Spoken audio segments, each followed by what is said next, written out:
నమస్తే, welcome to ఎక్కలాస్ kitchen. Today వచ్చి ఎండు చేపలు ఉన్నాయండి. కట్టెపరుగులు అంటారు వీటిని ఆంధ్ర సైడు. ఎండు చేపలు ఉన్నాయి. దీంతో ఈ చింతాకు వేసి కర్రీ చేస్తున్నాను అనమాట. చాలా బాగుంటుంది, చాలా టేస్టీగా. రైస్లోకి మాత్రమే బాగుంటుందండి ఈ కర్రీ.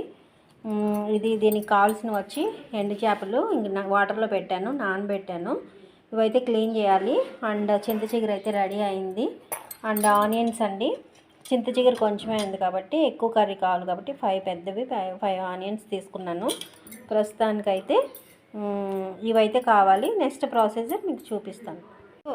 ఎండు చేపల్ని ఇట్లా క్లీన్ చేసేసుకున్నానండి నేను. ఇప్పుడు ఇవి ఫస్ట్ కర్రీ చేయకముందు ఏంటంటే ఇలా ఎండు చేపలు ఆయిల్ వేసుకుని సిమ్లో పెట్టుకొని ఒక రవ్వ ఫ్రై చేసుకోవాలి. ఫ్రై చేసుకుంటే ఏంటంటే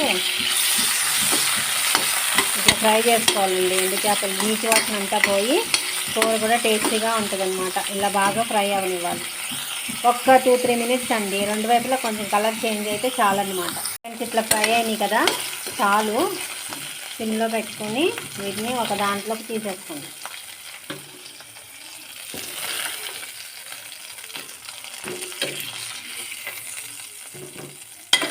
ఇది ఇలా ఉంది కదా, ఉన్నా పర్వాలేదండి.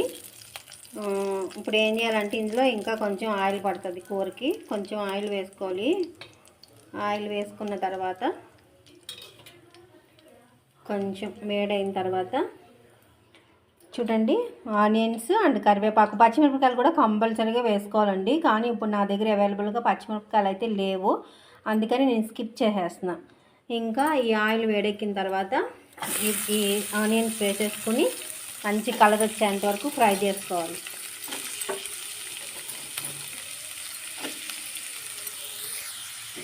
ఇవి ఇట్లా మంచి కలర్ వచ్చేంత వరకు కూడా బాగా ఫ్రై అవ్వాలన్నమాట. చింతాకు చూసారు కదా, నేను ఆల్రెడీ అన్నీ నీట్గా తీసి పెట్టుకున్నాను, పుల్లలు ఏమీ లేకుండా. అండ్ ఇందులో ఏం చేద్దాం, తొందరగా ఆనియన్స్ మగ్గాలి కాబట్టి సాల్ట్ చూసుకుని వేసుకోండి. సాల్ట్ వేసేసి బాగా కలుపుకోవాలి. సాల్ట్ వేసుకున్నాక తగినంత కూడా వేసుకోవాలి. బాగా కలుపుకోండి. పసుపు కొంచెం ఎక్కువైనా పర్లేదు, కర్రీకి పసుపు తింటే మంచిది కదా, యాంటీబయాటిక్ పసుపు. సో బాగా ఫ్రై అయ్యేంత వరకు వేగనిద్దాం.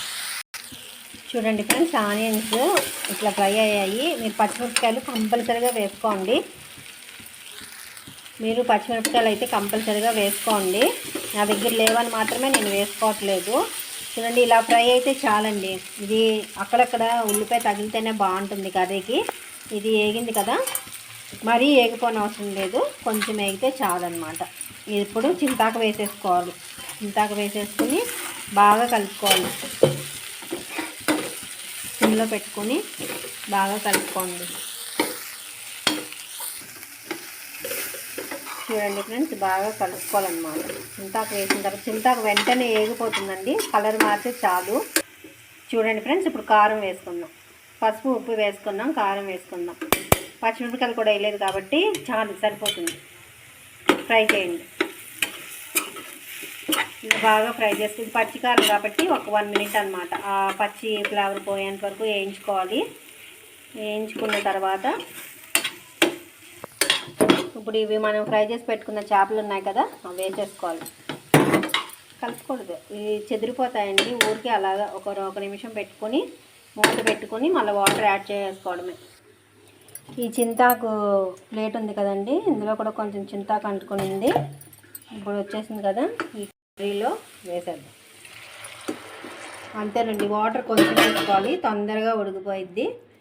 వేసుకుని హైలో పెట్టుకొని ఉడకబెట్టేసుకోవడమేనమాట. చాలా టేస్టీగా ఉంటుంది ఫ్రెండ్స్. ఇప్పటి వరకు మీరు ట్రై చేయకపోతే ట్రై చేయండి.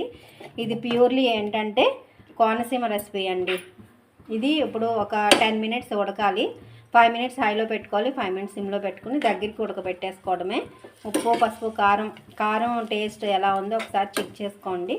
మూత పెట్టేసుకుని ఉడకబెట్టుకోండి. ఫ్రెండ్స్, ఒక 5 మినిట్స్ అయింది. ఇలా ఉడుకుతుంది కదా, ఇప్పుడు ఇలాగా వెల్లుల్లిపాయి ఒక 4-5 రెబ్బలు అనమాట ఇలా దంచుకొని వేసుకోవాలండి. ఇందులో బాగుంటుంది ఫ్లేవర్ అండ్ టేస్ట్. సగం ఉడికిన తర్వాత ఈ పని చేయాలి. అండ్ ఇది ప్లేన్ కారం, అంటే మసాలా కారం కాదు, అందుకని నేను ధనియాల పొడి కూడా వేస్తున్నాను, కొంచెం వేస్తున్నాను. వేసుకుని బాగా కలుపుకోవాలి.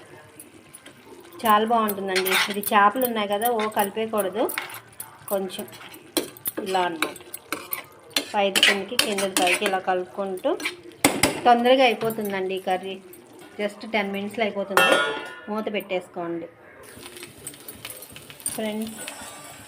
ఇట్లా ఉడుకుతుంది.